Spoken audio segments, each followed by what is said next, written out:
एक समय की बात है, भरतवंश के महान राजा ययाति अत्यंत धर्मात्मा और दयालु राजा थे। उन्हें धर्म और न्याय के प्रति बहुत गहरा सम्मान था। वे राजसत्ता के बहुत समय तक अधिपति रहे और राज्य को सदैव समृद्धि और शांति में नियंत्रित किया। ययाति के 5 पुत्र थे, जिनमें से यदु और तुर्वसु उनके मुख्य पुत्र थे। वे दोनों धार्मिक और गुणवान थे और राजा ने उन्हें सभी धार्मिक शिक्षाएं दी थीं।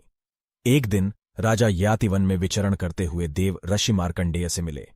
मार्कंडेय उनके गुणों के प्रशंसक थे और उन्हें धर्म के लिए समर्पित जीवन जीने की प्रेरणा दी। राजा ययाति उनसे पूछते हैं कि वे जीवन में किस धर्म को अधिक महत्व देना चाहते हैं। मार्कंडेय ने उत्तर दिया कि अपने परिवार और राज्य के प्रति धर्म सबसे महत्वपूर्ण है। इस उत्तर से प्रभावित होकर राजा ययाति ने अपने बड़े पुत्र यादव को राजसत्ता पर कुर्बान करने का निर्णय किया। उन्होंने अपने बड़े बेटे को राज्य का अधिपति बना दिया और खुद वनवास जाने का विचार किया। वनवास में ययाति अप्सरा उर्वशी से प्रेम में पड़ गए।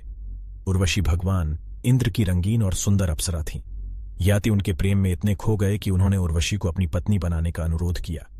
उर्वशी ने ययाति के इस अनुरोध को नाकार दिया और कहा कि वे देवीय शक्ति के साथ पत्नी बनने के लिए नहीं तैयार हैं।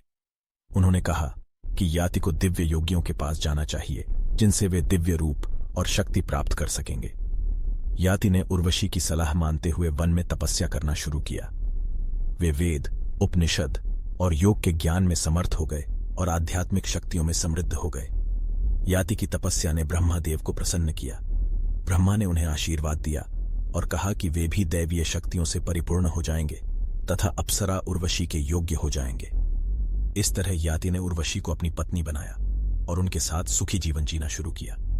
इस प्रकार राजा ययाति की धार्मिक और आध्यात्मिक तपस्या ने उन्हें दिव्य समृद्धि प्रदान की और अप्सरा उर्वशी को उनकी पत्नी बनाया। यह कथा दर्शाती है कि धर्म और तपस्या के बल पर मनुष्य अपने जीवन में विशेष समृद्धि और सुख को प्राप्त कर सकता है।